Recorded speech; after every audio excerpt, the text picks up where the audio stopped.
Hi, it's Empress Rose here, and welcome to our collective reading. And this is for whatever time period you find it in. I've been looking at my scrying ball, and at first I saw a one-eyed owl. And then I was like, a one-eyed owl? What does that mean? And then there were two eyes, but it was just one eye was very in particular, and it was staring at me.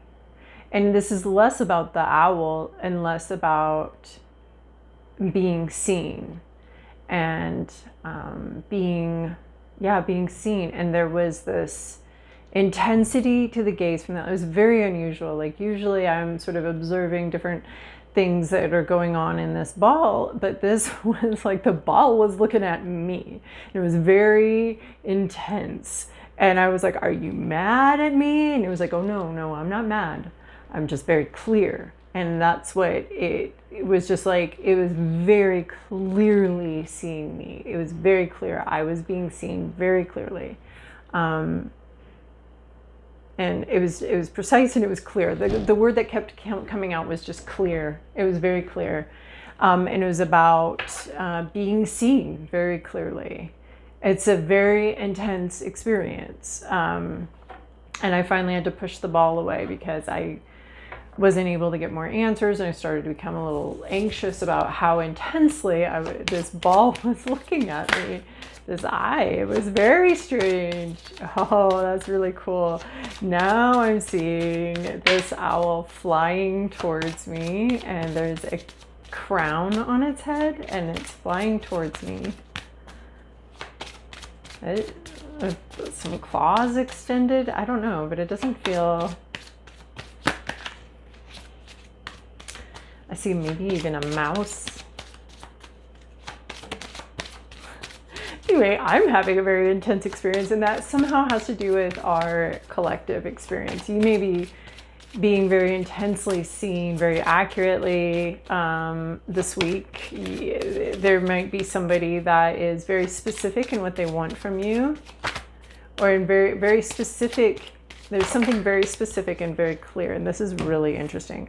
So, yeah, a sense of being seen, and I want to say prey, but it's not in a scary way of prey, of like, yes, this will be mine, or yes, this is the one I want, or this is, it's prey, but I didn't get, even though I was somewhat frightened, its intent is it's very intent. That's all. So what came out during that, sitting here upright, the light, which we got last week too, which always is exciting. So the light, something very clear, something coming to light, something, coming to light, opening up, I would think, like clearing up, something getting cleared up. Being able to see something very clearly. There's also like elements of growth here, elements of being able to see everything very clearly. Everything. That is it. Being able to see an entire situation very clearly. So maybe you are the owl, but no, you are receiving the owl. The owl is coming with this very clear vision. And that's the thing here is how am I being seen? Clearly. And that's how the light feels right here. It's very clear. And something comes to light. In order for it to come to light, it has to first exist. And then the light, as far as that phrase is concerned, the light shines on something that already exists. So there is clarity coming in. And then upside down, I have these two cards.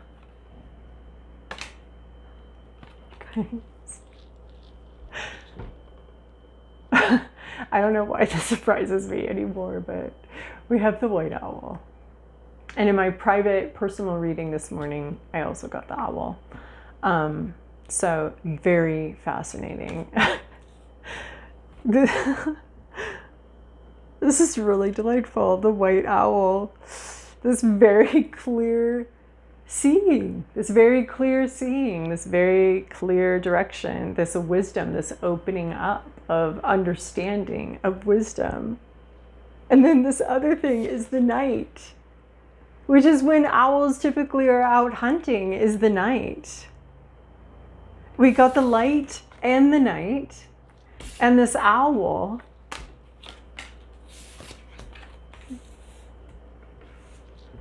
I feel very special right now to have received these cards. I'm not 100% sure what they mean, but they feel very good. Oh my gosh. So the night typically is about not being afraid of what you don't know, not being afraid of the night. This owl can see in the night.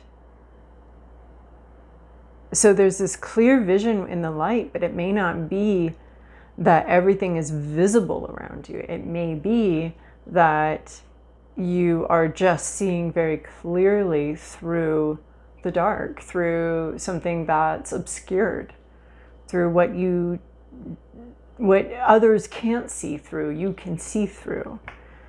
This feels so powerful and amazing, and I love that the light card came up upright and the dark night card came. So this seeing something very clearly, this has high priestess vibes as far as like what can be seen, what's obscured. You can see through the obscurations. You can see in the dark, or somebody can see in the dark. It's so cool. It's so beautiful and amazing. All right, now with the Oracle of Mystical Moments, that's the Dreamscape Oracle. The White Owl, the Night, not being afraid of the things you can't see. There's incense here. There's too many cards here. I'm gonna let 2 fall. All right. Okay, this is kind of cool. Touch the Sky. So being of 2 worlds, perhaps. She's in an imaginary world and she's starting to sort of put feelers out into the real world of what would it be like if I said this? What would it be like if I said this? So it almost seems like night and day, and something sort of fishing in the daytime, something sort of someone exploring tentative first steps towards something. I don't know how the rest of this reading's gonna, like, the night, the light, and the white owl. I don't know.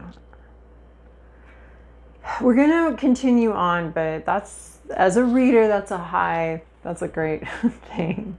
So, okay, touch the sky.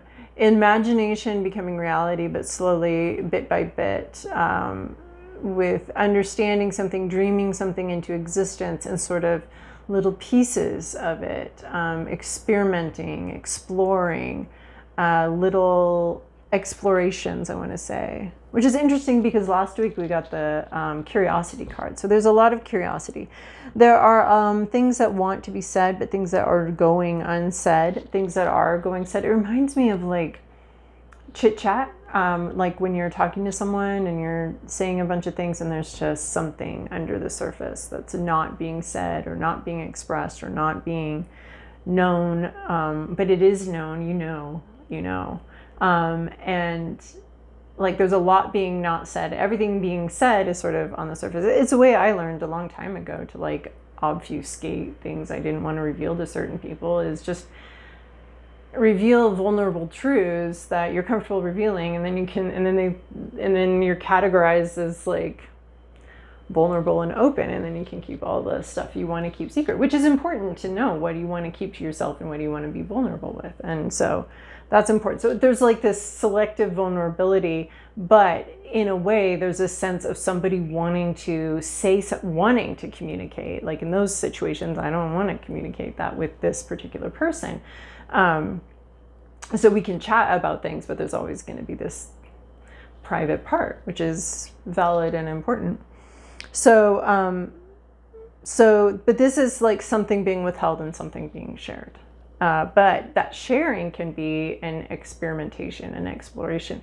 How good would this person be with hearing the rest of the story, or how would they react to this idea or to this suggestion? So there's a sense of like stuff being held back while the sort of experiments. So I mean, that's just how friendships and relationships develop. You share a little bit about yourself. How are they responding? And then they respond well, you share a little bit more about yourself, and then they respond well to that. And then, or if there's like a, whoa, you're weird, you're like, okay, that's where this ends. That's where the sharing ends here. So there's some sort of exploration and experimentation, but it is like some things coming to light, some things being withheld, and not being revealed. And then Elixir of Life, possibly one of my favorite cards, just because it's about sensuality and it's about enjoying life and making sure that, you know, our bodies are such sources of pain and suffering, and but they're also the whole reason we even get to be alive at all. So, you know, we complain about our bodies a lot. Some people pain, some people about how they look, those sorts of things. Well, yeah, that's a complex topic, but which we won't get into here. But without our body, we wouldn't even be able to have any of these other experiences. So Elixir of Life is, to me, about just making sure our bodies are having the good experiences, right? And are enjoying things, enjoying food, enjoying working out, enjoying exercise programs that we love that make us feel uplifted and good. So just making sure that we're enjoying our bodies, because the suffering's there, it's going to come, we can't avoid it, but we can balance it out a little bit by making sure that we take time to enjoy being in a body and take time with all the pleasures that the body has for us. Music, listening to music seems to be a good one. To, you know, soft, tactile, soft blankets. All right, well, let's shuffle this deck. We are using the traditional, though tarot far predates this deck, but the Rider-Waite-Smith deck. From the bottom of the deck, Two of Swords. What? No, something that's been blocked, some place where you've gotten a no, where you're not supposed to. This is, you can't see something. Oh, but we've got the intuition here. Maybe this white owl too is about the discernment, being wise about what you reveal and what you don't reveal, and not being afraid, because with the touch the sky underneath it, not being afraid of what you're not talking about. Being okay with that, but also being okay with sharing a little bit. People tend to go on either side of this. Some people tend to overshare and could probably have a little more wisdom about discernment about what they share. And some people don't share at all, but probably should be sharing a little bit more than they do, with, of course, safe people that you've determined are safe for that. So this Two of Swords is this not following your intuition, the stubborn energy, this time period. It's a time period where we are not in flow, not seeing something, not talking about something. Someone's got their back turned to their intuition. Sort of a time out of flow. It almost seems a little bit stagnant energy, I want to say. And it could be like a verbal, very public no, a very public refusal to move, refusal to see, refusal to speak the truth that you have. In a way, though, there's a sense here too, and it's like this time period. It's about a specific thing. It's not like a personality disorder or anything like that. It's about blocking something, not wanting to see something, because if you see it, you might have to fight it, or you might have to talk about it. So it can be a card of denial, inner denial, either external denial, maybe someone's saying no, but it can also be a card of internal denial where, like, well, if I see that, I'm going to have to deal with that. And I don't want to deal with that. So maybe a little subconscious, if you could do your job and take this over here, so I don't have to deal with it anymore. So it might be something that you haven't really wanted to see or deal with, but you know it's there, right? And that denial is an important safety mechanism. But it also means that you're stuck in a certain situation until you see the truth, speak the truth, to someone who's safe, and engage with the truth, you're staying put in whatever realm of life this is. There's also a sense here of it would be unsafe for you to just start blabbing your mouth without knowing everything and knowing all the facts, right? She's got these two swords, and in a way, this is the safest position. As long as she has this blindfold on her, the safest thing for her to do is to bind these swords up and not use them. So swords are thinking clearly, which our white owl and the light represent, but they also are speaking clearly and speaking truth. So if she's going to have that blindfold on, if she can't see something, it would be really unsafe for her to stand up and start wielding these swords around, start running her mouth, start talking all over the place about something she doesn't even see very clearly yet. So again, we're getting like what we see and what we don't see, what we can speak truth about and what we can't speak truth about. So she's keeping the truth to herself because that seems to be the safest thing right now until we can get a clearer idea of something else. So that seems to be underlying. So like kind of in the background here of, and it could be you, it could be somebody else, just some sort of energy in the background of this reading. Past, present, inner landscape, what's at issue, environment, to-do list, possible outcome. Whoa. Yeah, there we go. Okay, in the recent past, we have Three of Pentacles, working together, working as a team, people just having very different skill sets, expertise, and sort of bringing them together, collaborating they're building a temple here that takes all sorts of different craftsmen as well as accountants to make sure we're not over budget, as well as like coordinators and then the workmen that are doing executing the vision. So it takes a lot of different people. It's about work, it's about working together, it's about working as a team. In the current situation though, there is a team breakdown. The team has broken down here. Everybody's working cohesively, building something up.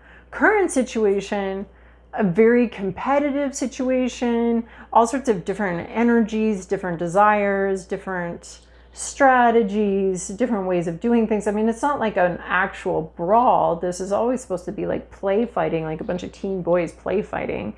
But there's a competitive spirit. This can be games, playing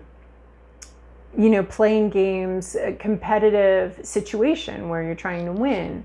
And it's not 100% serious. Nobody's gonna lose an eye, hopefully, and nobody's gonna go to the hospital or the morgue. So there is this sense of, but it is competitive. So it could be like, normally you're working with these teammates and now you're competing against them to see who gets the prize or whatever, right? It kind of has this feeling of like people you train with, and then now you're all going to run a race against each other together.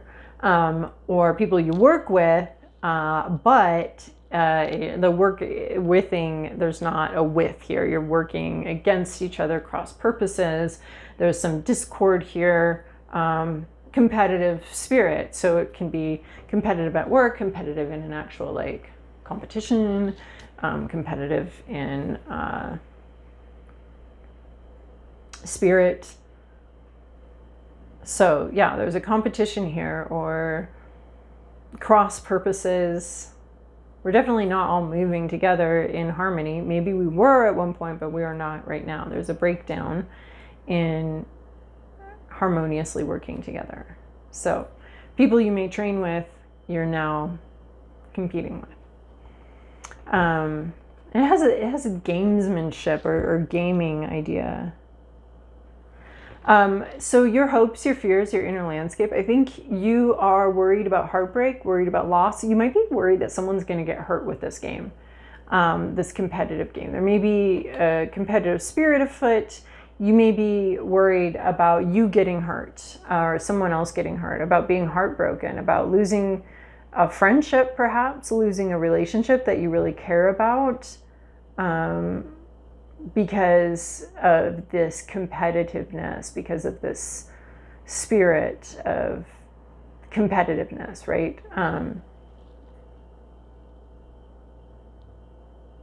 you know, games being sort of a substitute for war, right? So like we can express our competitiveness, which I have very little of, but a lot of people have plenty of it. So expressing that competitiveness through games, rather than like actually like killing each other. So, but you could be worried that someone is actually going to poke an eye out or actually get hurt and wounded. This could be you worrying that somebody, it could be you or somebody else might, you know, if there's a breakdown in communication at work, or suddenly you're competing with your coworkers, that somebody might quit. Somebody might get really, really hurt or wounded. And we don't even know what each other's past look like usually. We don't know what that all entails. So people do get wounded in ways that we're not really expecting them to, because we don't know certain things that may have happened to them and how that interacted with their individual personality, which maybe wouldn't have been a big deal to us, but is a big deal to somebody else. So we don't really know. So in competition, there almost always is like a little bit of, it can be a little bit fraught. There could be real world consequences here. You know, you run a race with people, somebody could twist an ankle, someone could, I don't know, break a hamstring. I don't know, like there's a lot of different things that could happen. So I think you're worried about getting your heart broken here. And if this is about a relationship, it could be a relationship that's been working very well, and now suddenly there's like some weird vibes have entered into it, and it seems more like a game, or it seems like there might be some competition on the scene, and you're worried about getting your heart broken. But there's basically, we've gone from working together to some sort of discord, and part of that is that you're afraid of getting hurt here, or that somebody's going to get hurt. So what's at issue here? Ace of Swords, because someone's not telling the truth. This is really fascinating. This person's not telling the truth because they're not in a space where they can really see the truth. But someone's lied about something. So fascinating. But there are a lot of swords out here. There's 4 swords. This is very much about truth, about speaking and thinking, the intellect and the mouth, the brain and the mouth. Somebody's lied. That's the problem here. Or hasn't told the truth. Somebody has not told the truth, because we have this Knight card. So it's not necessarily that they lied, it's that there's a truth that hasn't been told. And we already got that right here, something that hasn't been spoken about. Maybe because someone's not ready to speak about it. But this is a truth that hasn't been told, either because there was a lie, or like I was talking about earlier, that obfuscation, that like, let me talk about all these things so that I can put some distance between me and the thing I really don't want to talk about. What if I like reveal a bunch of stuff about myself, and then that way I don't have to reveal this other thing that I probably should reveal, but also, you know, you can feel like I'm being open with you. And there's nothing wrong with that either. I just want to like defend myself and other people who do that. We all do that. We all should be very choosy and picky about who we're sharing our truths with. And it's okay to not share a truth until you feel ready to. So this is that vibe, is that somebody hasn't spoken the truth, and they may not be ready to yet.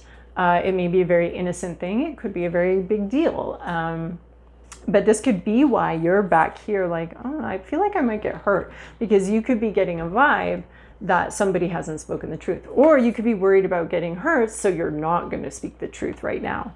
You're not going to say this right now because you're too concerned, especially in this environment, with saying the thing you need to say. So something's gone unspoken, either straight up lied to about or unspoken. They're not the same thing. I mean, sometimes not saying the truth, I mean, it's really actually quite complicated. Like sometimes not speaking the truth is lying by omission, right? But also we also get to have discernment about that. So in your environment, very exciting things happening, something coming to light, a lot of inspiration, a lot of excitement. You know, the wands always, especially this wand from this deck, just really looks like someone's pretty excited. A masculine is pretty excited here. But there's something just very inspirational happening. Somebody's very inspired about something, very excited about something. This could be the beginning of I want to say career, but what I meant was like, so that could be something too for somebody, but this beginning of like a project, someone's very inspired, someone's beginning a spiritual path, someone is, it's an epiphany. Someone's having an epiphany. It's in your environment. Somebody's realizing something and it's having an epiphany about something. And I think it's a pretty exciting epiphany. It's very unexpected. They did not realize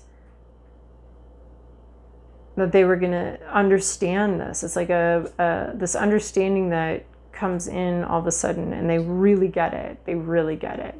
It's like a vibe. Like maybe if someone had spoken the truth, that wouldn't have as much impact as somebody realizing the truth and having like that whole bodily like understanding of like, oh.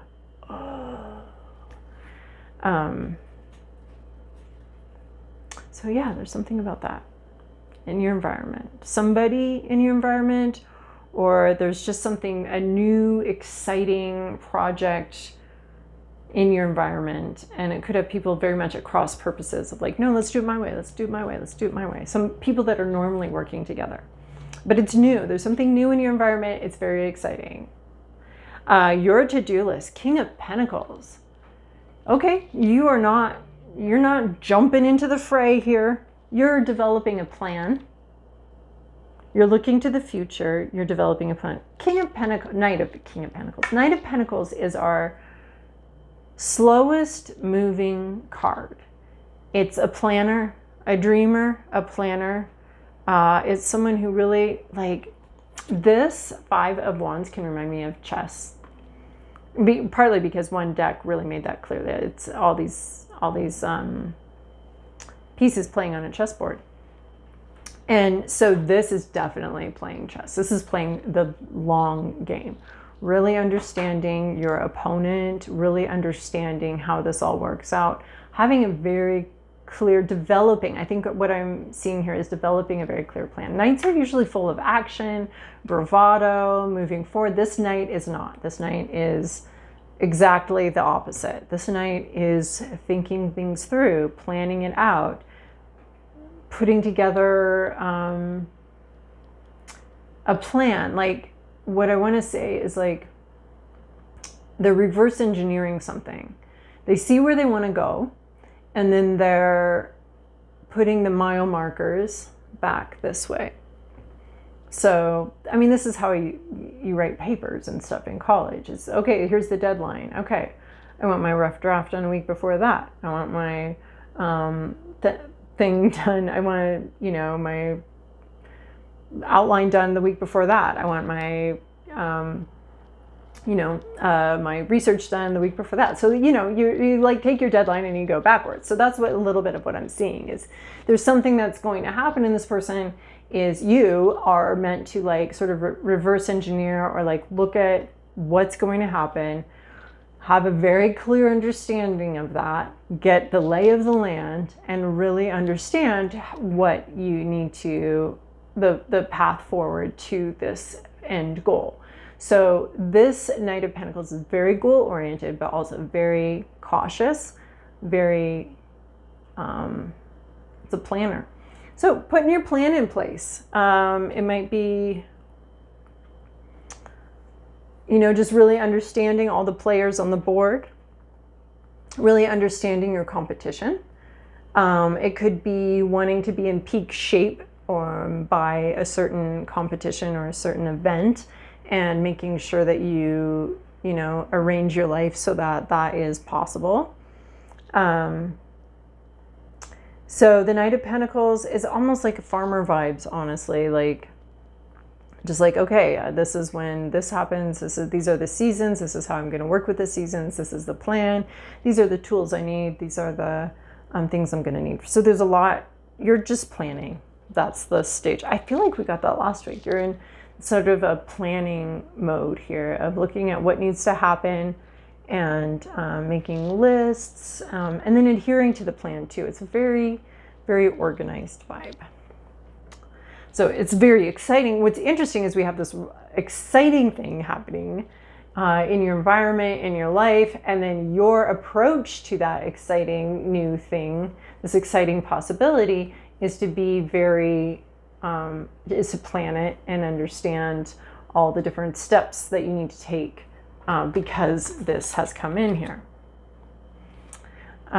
So your to-do, in the end here, we're moving on. So maybe you realize that you need to leave a situation, it's no longer working for you, and you make a long-term plan for how to make a transition.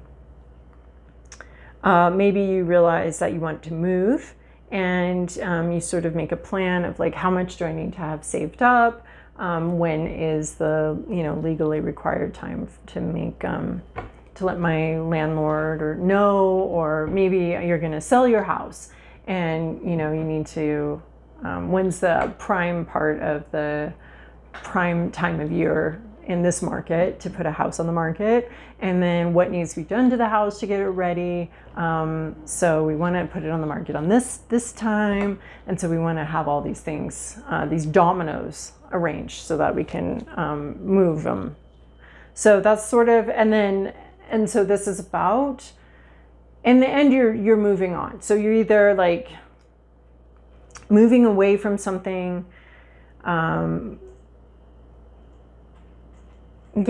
like putting in your notice somewhere, or you're detaching from something. You have assistance here. You have, what's interesting is we have the 3 people up here and then the 3 people down here, and all 3 are moving on to someplace else.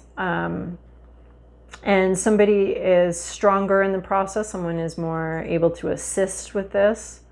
So this could be, developing a plan, and then, you take all your wisdom with you. You take everything you learned with you. It almost seems like you don't ever really talk about it, because you're taking your swords, everything you've learned, and a lot of your wisdom with you. So this could be like, jobs like to like own your intellectual property, but they can't actually own your brain. So as long as you're working for them, you can't, own these ideas, but you still take your brain when you move on to your next job, and you're still going to take all the stuff you learned, whether it's directly applicable or not, to the next place.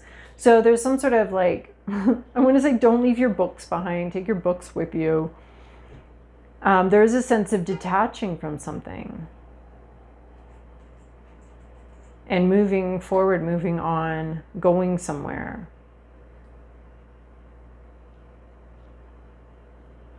It's interesting, there's still just like not, the Knight of Pentacles is you getting a very clear view of the lay of the land and exactly, and strategizing. But this 2 of Swords and this 6 of Swords has you like not kind of putting your head down and just moving. It's interesting. We have these truths, these unspoken truths, unrevealed truths, and you've got to just plan with what you know right now. I mean, 6 of Swords in some decks, it's just like moving forward, next. Breaking away from something that's not where you belong anymore, and you know it. It's not working for you anymore. And I do like to see this helper here as someone who's, there's kind of this effortless gliding motion here. At some point. It's almost like the Knight of Pentacles sets up the plan, and then there's like this execution of the plan moving forward.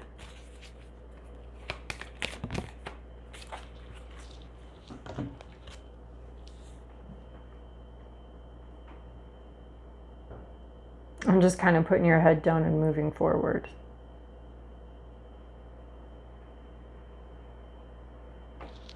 away from a place that's not sustainable. So it could be detaching from drama and just you moving on. And how do you do that? And just being really clear on the plan here. All right, and then from the Wild Kuan Yin, our final little message to close it up here. Oh, wow. Oh, that's so cool. Love your body and live your dreams. I want you to experience all that life has to offer. I want you to see your dreams coming alive in the world. When you love the sacred soul animal of your body as I love you, then you will manifest all that is divinely meant for you and thrive. So again, we have loving your body. It's the same message as the elixir of life, is loving and caring for your body, taking care of your body, being healthy. Maybe this Knight of Pentacles is a health plan or something like that. But you're going to have to detach from something, either drama and conflict, for something that was working and now is no longer working. The only people here really is you. And it's all swords. So it could be about a thought process. And with the white owl here, just getting very clear on your thoughts and very clear about what you know and what you don't know. And putting together a plan for how you can move forward. Because right now you're not necessarily moving forward, but you will be moving. There will be movement. You will be moving, maybe even just your body. But you're not going to stay in this spot forever. So, and with all this body stuff here, it does seem like maybe you're needing to come up with a plan and see things very clearly with your body that you haven't seen before. And then this is like these explorations, or this idea of wanting to move forward, but kind of methodically coming through with a plan and seeing, how the environment responds to each step of the plan. All right, I hope that was helpful. Thank you guys so much for joining me over here. I love it. I love connecting with you. I love connecting with the cards. Thank you, and we'll see you later.